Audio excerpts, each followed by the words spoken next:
Hey, you're watching the Lhaksam Media. Bust the move. Did you make a decision who you gonna vote? Hey, Achala. Hey, Chochola. Popola. Mumla. Ashangla. The elder generation is already tired. It's time for them to retire. It's time for the younger generation to step up and take the office of Kalon Tripa. We need a new ruler who is young and cooler. We need a man who has a strong heart and who is very smart. Dr. Lhaksam Media, he is the one and only. He is our machine gun. He is our bomber one. He is our peaceful gun. Dr. Lhaksam Media, he can change the younger generation from their awful frustration and their bad vibration. Dr. Lhaksam Media, he has a theory on organic evolution and he is an instrument of execution. He is a Tibetan revolution. He is a substitution of solution. He is an inspiration of younger generation. He is a prevention of pollution.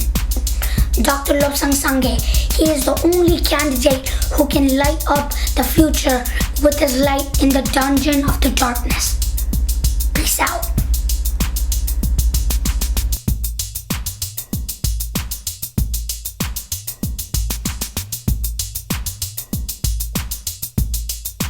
The second question is to Dr.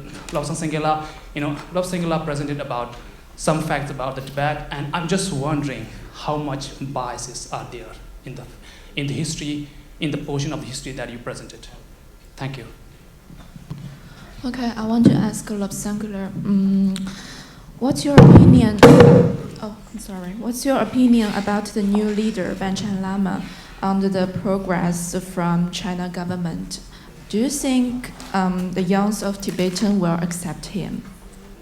I have a question for Mr. Sangay. Your slideshow clearly points out that international law was undermined by the Chinese occupation of Tibet, and I was wondering why you think that despite the international law being breached, countries that are allied with Tibet haven't really done anything on a political stance about it.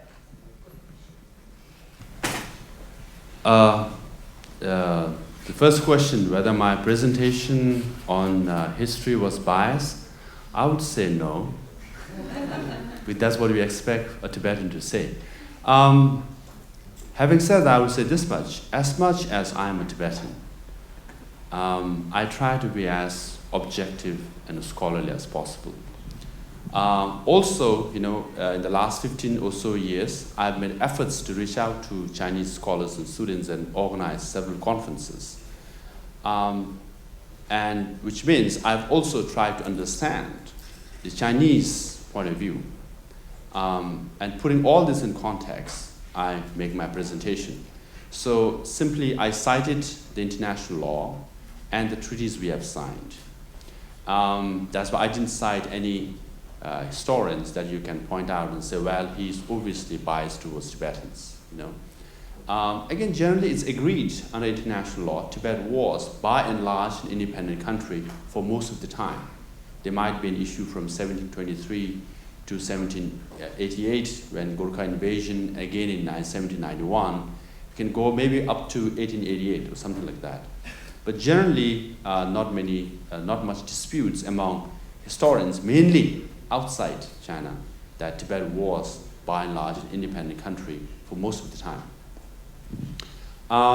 Having said that, history also has, you can interpret differently. Panchen Lama, as a young leader,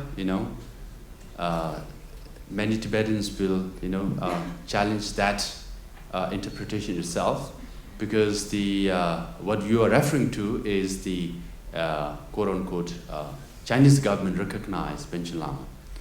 For many Tibetans, he's fake Panchen Lama. The real Panchen Lama is Ginducho Ginyima.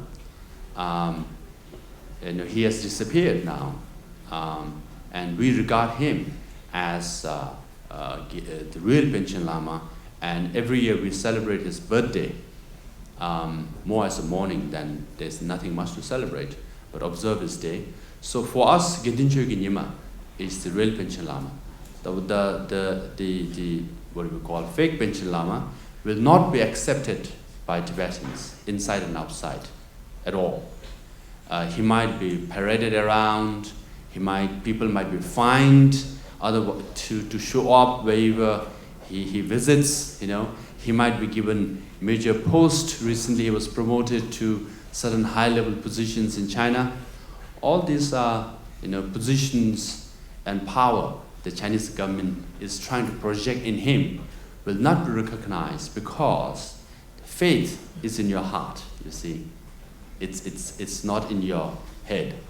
So the money and the power might surround him, but he will not be recognized by Tibetans. I often say this to Chinese friends. No matter how much the Communist Party tries to muscle its way through Tibet, but Tibetans, we have self-confidence because our civilization and identity is rooted in Buddhism, as demonstrated by His Holiness Ajahn Rinpoche is here. Buddhism is 2,500 years old. Communism is 100 plus years old and is disappearing everywhere, including in China. We know Buddhism will always prevail. With that, Tibetan identity and civilization will sustain and survive and become stronger, far beyond the coming and going of communism in China. So with Panchen Lama also, no matter how much they try, Tibetans will, our heart and soul will be with Gedincho Ginyima. And what was the last question? But yeah, that was yours. The international law, that's true. International law, definitely it's called law, but actually it's principles. You see, these are the ideal principles one ought to follow.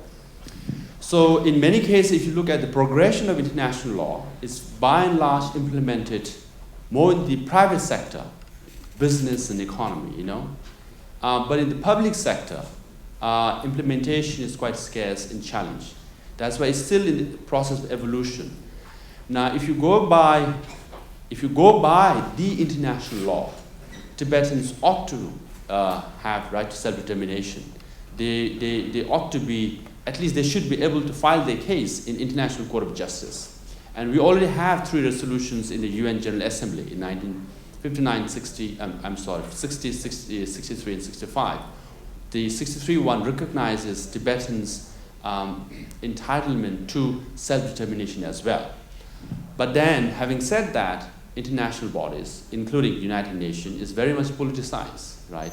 And the most powerful entity within the UN is UN Security Council. And one of the countries which holds veto power is China, So essentially, they dictate as far as Tibet is concerned.